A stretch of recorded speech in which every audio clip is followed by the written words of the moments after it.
আমি 2019-এর লোকসভা নির্বাচনে দেখেছি এখান থেকে প্রায় 7,000 ভোটে বিজেপি উইন করেছিল। হ্যাঁ, এটা বাস্তব যে কোনো একটা সময় বিরোধী দলের তকমা যখন আমাদের প্রায় যেতে বসেছে, আমরা পাচ্ছিলাম না, তখন অর্জুন সিং বাই ইলেকশনে জিতে সেই বিরোধী তকমা এনে দিয়েছে। একদম আমি আপনাকে কোর্ট পেপারে লিখে দিতে পারি।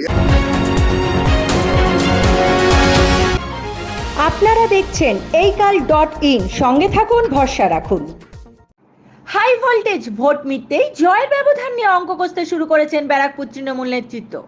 4 জুন কত ভোটে জয়ী হবেন দলীয় প্রার্থী পার্থ ভৌমিক? ঘাসফুল শিবিরে শুরু হয়ে গেছে তারই কাউন্টডাউন। এই সবের মাঝে এই কালের মুখোমুখি হালিশহর টাউন তৃণমূল কংগ্রেসের সভাপতি তথা হালিশহর পুরসভার কাউন্সিলর প্রবীর সরকার। 19-এর লোকসভা নির্বাচনে এই হালিশহর পুরসভা এলাকায় পিছিয়ে ছিল তৃণমূল। এইবারের লোকসভা ভোটে হালিশহর পুরসভার 23টি ওয়ার্ডের ফলাফল কি হতে পারে তারই বিশ্লেষণ করলেন প্রবীর সরকার।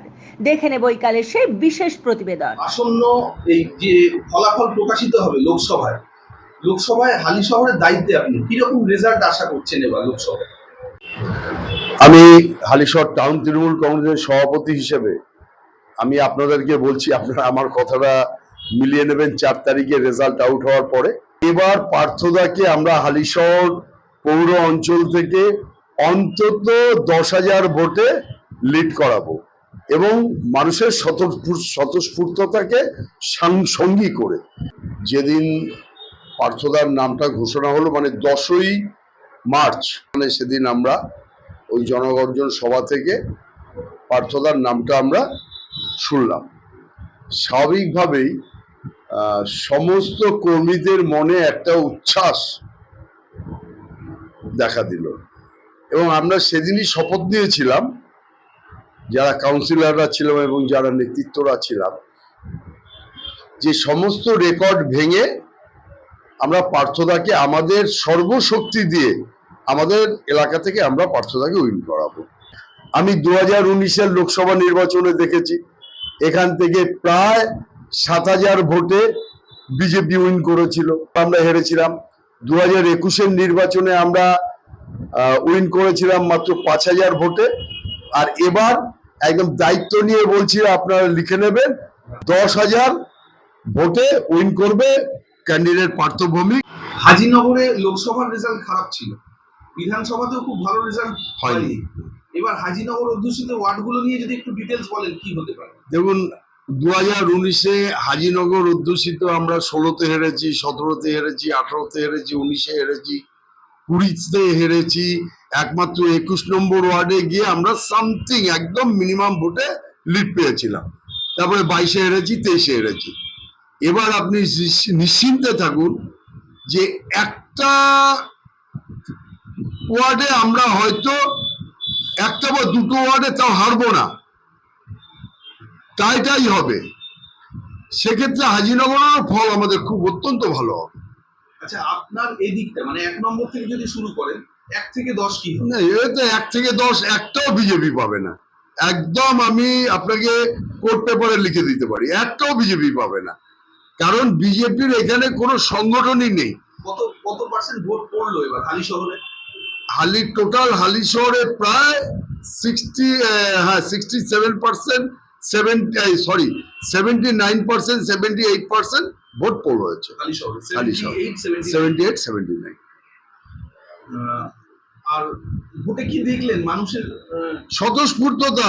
1 নাম্বার কথা, প্রথম কথা হচ্ছে গিয়ে দিদিমণির যে প্রকল্প, সবচাইতে মর্মমোহী প্রকল্প হচ্ছে কি লক্ষ্মীর ভান্ডার। মানুষকে আর মহিলাদের, মা বোনদের আর কারো কাছে সাহায্যের জন্য হাত পাততে হয় না, এটা একটা ফ্যাক্ট।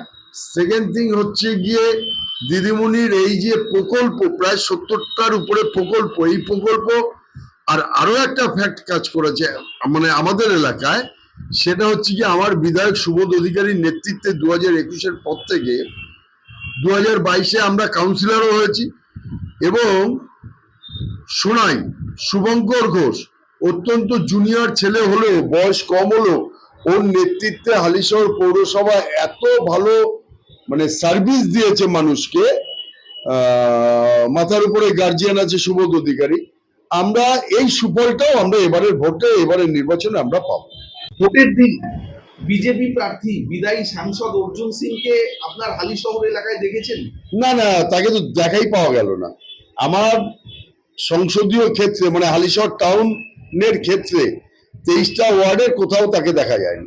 শুনেছি ঘুরে বেরিয়েছে, কিন্তু ঘুরে কোনো লাভ হবে না, কারণ পার্থ ভৌমিক মানুষের মনের হৃদয়ের মণিকোঠায় বসে গেছে, তাই তিনি ঘুরেও কিছু করতে পারবে না।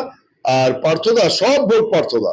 অর্জুন সিং একসময় আপনাদের দলে ছিলেন, অসময়ের দুর্দিনে বাম জমানায় বুক চিতিয়ে রাজনীতি করেছেন, জিতেছেন, বিরোধী দলের তকমা এনে দিয়েছিলেন। সেই অর্জুন সিং এর রাজনৈতিক কেরিয়ার এবার তো হেরে গেলে প্রায় শেষ, অস্তমিত হবে। কোথাও একটা কি খারাপ লাগা থাকছে? হ্যাঁ, এটা বাস্তব যে কোনো একটা সময় বিরোধী দলের তকমা যখন আমাদের প্রায় যেতে বসেছে, আমরা পাচ্ছিলাম না, তখন অর্জুন সিং বাই ইলেকশনে জিতে সেই বিরোধী তকমা এনে দিয়েছে। কিন্তু কেন, কিভাবে, সেটাও কিন্তু এই দিদির ছবি মাথায় ছিল বলে। দিদির ছবি যার মাথা থেকে সরে যাবে, সে যত বড়ই লিডার হোক, যত বড়ই নেতা হোক, তার 5 পয়সা দাম নেই। কারণ দিদি সর্বস্ব আমাদের দল, আমরা প্রত্যেকে দিদিকে দেখে দল করি। দিদির সাথে যে আছে তাকে নমস্য, দিদির সাথে যে নেই, দিদির বিরুদ্ধে যে যাবে, তাকে আমরা কিছুতেই মেনে নেব না। যে কারণে কি তাহলে শুভ্রাংশু রায় 21 সালে মুকুল রায়ের পুত্র দুবারের বিধায়ক হওয়া সত্ত্বেও জিততে পারলো না সুবোধ অধিকারী? অবশ্যই অবশ্যই। দেখুন, দেবাংশু একটা স্লোগান দিয়েছিল, দিদির ছবি সরবে যেদিন, বন্ধু সেদিন খেলা হবে। এটা অনেক নেতা টের পেয়েছে, লাস্ট অর্জুনও টের পেয়ে যাবে। হালিশহর থেকে ক্যামেরায় বিউটিনাথের সঙ্গে শোভনলাল রাহার প্রতিবেদন এই কাল।